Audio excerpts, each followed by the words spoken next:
Olá, tudo bem? Nós estamos aqui na nossa aula de número 8, né? Dando continuidade aí à nossa matéria do nosso curso de Geração de Servos. Nós estamos estudando aí o caráter de Cristo em nós. E se você acompanhou a nossa aula presencial número 7, nós falávamos lá sobre o princípio da cruz. E agora nós vamos justamente entrar um pouco mais sobre esse princípio da cruz, só que aplicado ao nosso estilo de vida. Então, justamente a aula número 8 é a cruz é um estilo de vida. Só que essa vai ser a primeira parte, porque nós vamos ter duas partes falando sobre o mesmo assunto. E como a gente já tem dito desde o começo, o caráter de Cristo em nós, que precisa ser formado dentro do nosso coração, é um caráter que vai passar primeiramente por entender como o Senhor Jesus era e então aplicar na nossa vida o estilo de vida que ele tinha.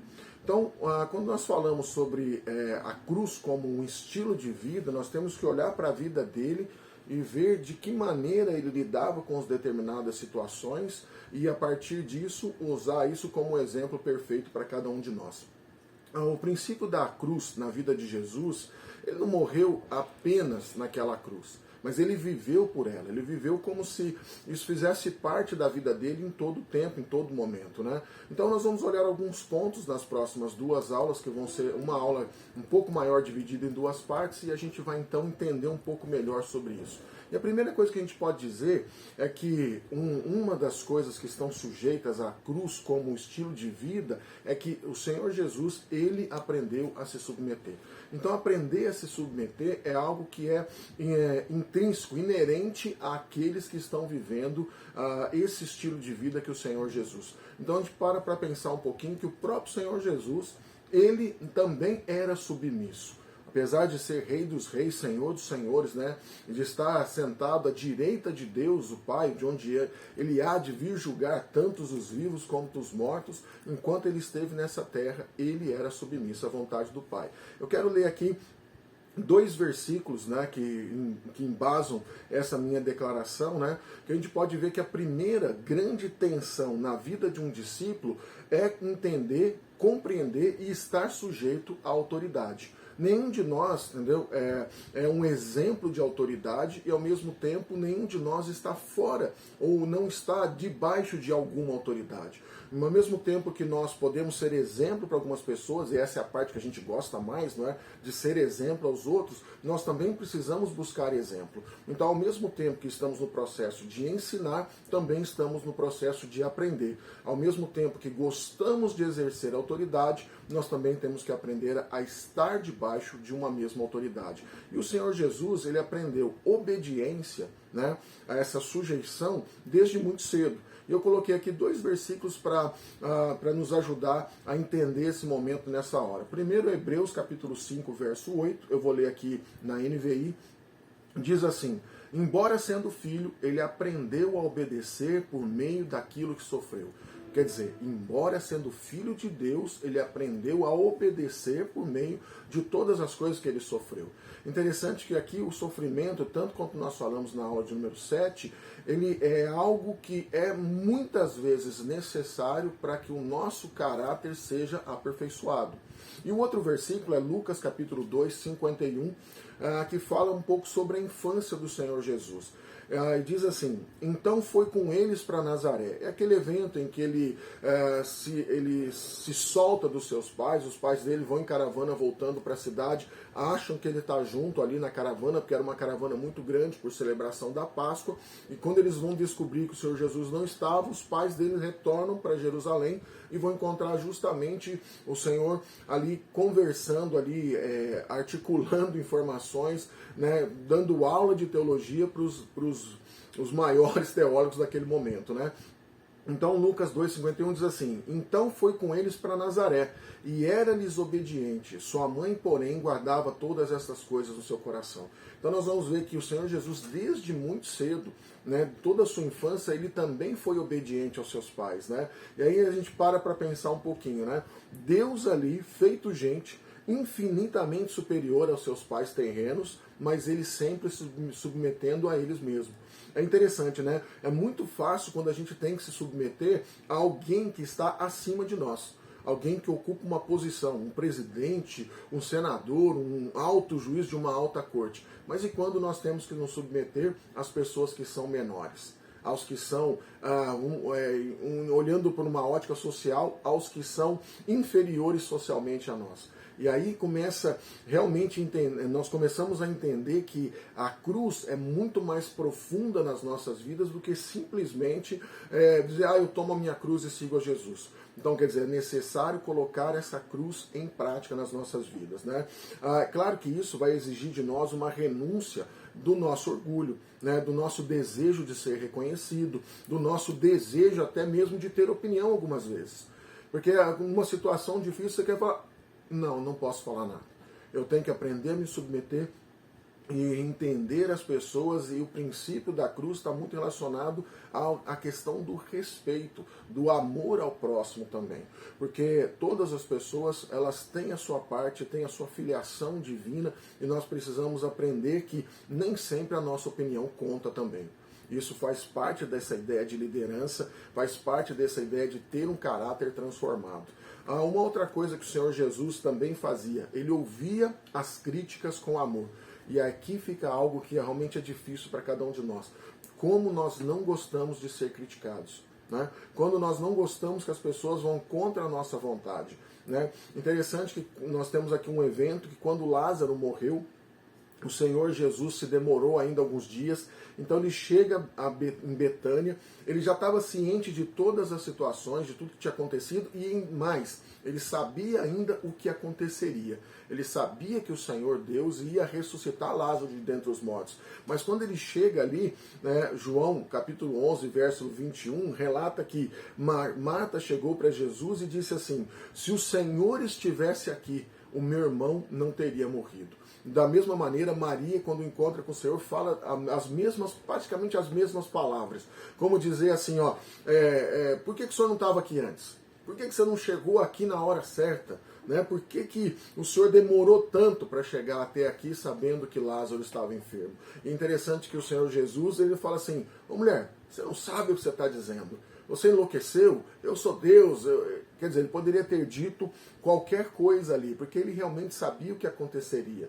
Mas ele simplesmente escuta aquelas duas irmãs, chora com elas, chora junto com elas sobre a perda de Lázaro, que era o seu amigo, e depois todos os milagres vêm acontecer de uma forma extraordinária. Então, quer dizer, mesmo sabendo do final, Jesus se compadece, e ele, naquele momento, ele podia até ter dito, eu já sei, não, fica tranquila, estou sabendo da situação, já fui inteirado. Não, mas ele ouviu até mesmo aquelas críticas ali, aquelas palavras das duas irmãs no momento de dor, sabendo como se comportar naquele momento. Esse manifestar de um coração ensinável é uma marca registrada até mesmo do Senhor Jesus. E como nós hoje, nos dias de hoje, com a internet, com todo o conhecimento que nós temos muitos mestres, como disse o apóstolo Paulo, mas poucos realmente são filhos, né? Poucos realmente querem aprender alguma coisa, né? E esse estar aberto para aprender com qualquer situação que seja, muitas vezes é doloroso para nós. Nós não queremos, né? Mas Jesus, em uma outra situação, ele sai para ser batizado por João. Né? Ele que deveria estar batizando, não só João, como todos os discípulos, como o próprio João Batista declara, mas ele vai ali e se sujeita a ser batizado num batismo de arrependimento. Jesus não tinha do que se arrepender, mas ainda assim ele faz tudo conforme ao desejo de Deus, para trazer para nós essa identificação, mostrando que como humano ele estava sujeito às mesmas obrigações que nós também. Então isso é muito significativo para nós ao entendermos que nós também precisamos ter um caráter, e faz parte da cruz como estilo de vida, esse coração que muitas vezes está fechado para a crítica, como ele precisa ser aberto e aprender a ouvir de todas as formas. E um terceiro ponto, Jesus não agia no entendimento e no seu esforço próprio. E esse é um outro caráter, né, um outro detalhe, muitas vezes, de nós como líderes. Né? Nós achamos que nós sabemos o que fazer, nós sabemos o que fazer, Nós temos a disposição do nosso esforço próprio, e aí quando todas as coisas não acontecem ou não saem exatamente como nós pensamos e planejamos, nós buscamos muitas vezes colocar a culpa em outra pessoa. Por que nós fazemos isso? Porque, em verdade, nós agimos muitas vezes no esforço próprio. E essa ideia da cruz é saber, olha, se fosse para que eu mesmo enfrentasse essa cruz, eu ia ter necessidade de muita, mas muita graça e conforto da parte de Deus, porque não faria isso naturalmente. Eu jamais conseguiria suportar uma cruz se fosse pela minha própria disposição humana. Então, quando nós olhamos esse princípio da cruz ativo na vida de Jesus, nós vamos entender que ele veio com uma missão. Ele veio cumprir a vontade de Deus de uma forma total, para resgatar todos os pecadores. E esse entendimento é que dava ao Senhor Jesus a segurança de prosseguir, de enfrentar mesmo situações como a própria cruz.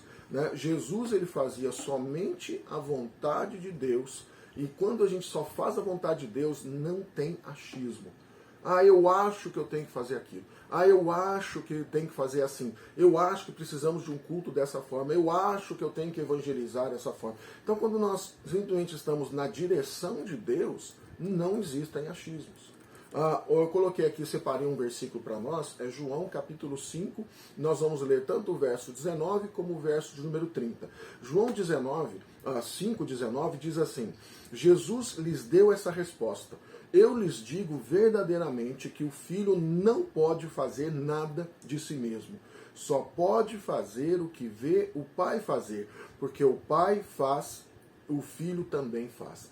Interessante, Jesus sendo Deus, encarnado entre nós, vivendo junto com os seres humanos, era com certeza a pessoa mais excelente e extraordinária na Terra naquele momento. Mas ainda assim ele declara: eu só faço o que eu vejo o Pai fazer. O Filho não pode fazer nada sozinho.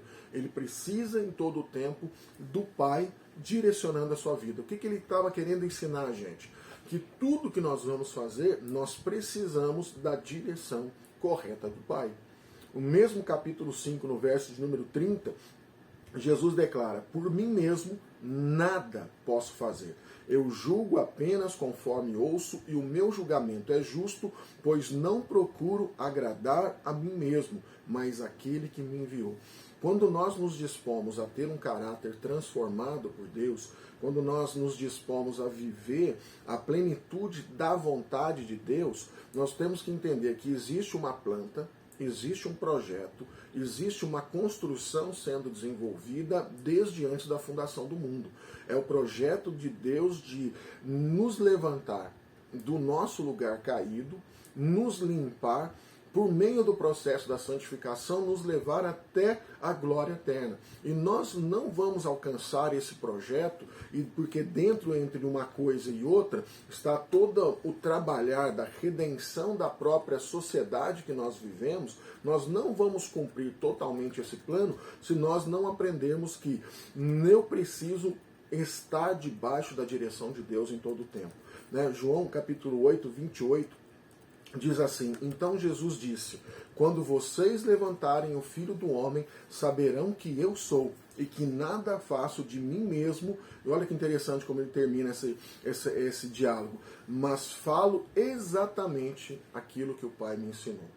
Então, para que nós venhamos a cumprir esse projeto, que nós venhamos a cumprir, tenhamos entendimento de como realizar, esse princípio da cruz, ele tem que ser colocado em prática em todo o tempo, em que nós não agimos no nosso próprio esforço, em que nós aprendemos a ouvir muitas vezes a crítica com amor, claro, porque às vezes eu sei, eu penso, eu acho que eu estou fazendo o correto, e Deus vai utilizar pessoas e circunstâncias para transformar o meu entendimento e melhorar isso. E claro, como o próprio Senhor Jesus, nós temos que aprender a nos submeter, porque nem sempre, ou muitas vezes, ou quase sempre, o que nós achamos está um pouquinho longe daquilo que Deus estabeleceu. E quando nós nos colocamos dessa forma, nós vamos entendendo esse processo, esse trabalhar de Deus sobre as nossas vidas. Essa é a primeira parte dessa a cruz como estilo de vida.